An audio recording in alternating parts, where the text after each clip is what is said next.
ഒരു ഡിസ്റ്റിലേഷനാണ് 1.4 ml loss എങ്കിൽ 2 ടാങ്കും ചേർന്ന് 2.8 ml ലോസ് ആണ്. 2 ലിറ്റർ 8 ml എന്ന് പറഞ്ഞാൽ ഓൺ ആൻ ആവറേജ് കോസ്റ്റ് 500 രൂപ ഒരു ഡിസ്റ്റിലേഷനിൽ ലോസ് ആണ്. അപ്പൊ നമ്മൾ നമുക്ക് 10 കിലോനെ കുറിച്ച് കൺസിഡർ ചെയ്യുന്ന നമ്മൾ വേറൊന്ന് കൺസിഡർ ചെയ്ത് ഇവന്റെ കയ്യിൽ 200 കിലോയുടെ ഡ്രൈ ക്ലീനിങ് മെഷീൻ ആണെങ്കിൽ that lossage is increased by day by അൺഇമാജിൻ.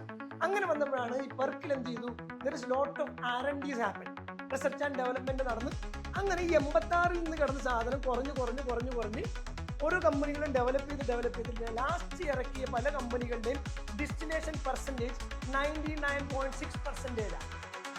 അപ്പൊ 99.6% എന്ന് പറയുമ്പോൾ 0.4% ഓൺലി ലോസ്.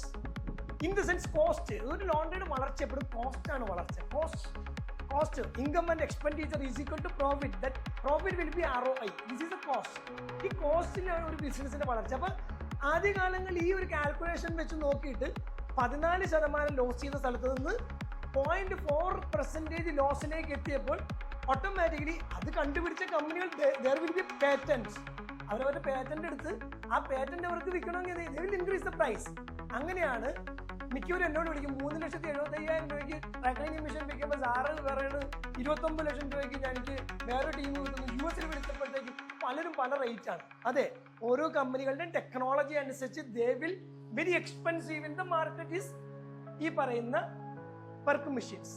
അപ്പോൾ അങ്ങനെ വരുമ്പോഴത്തേക്കും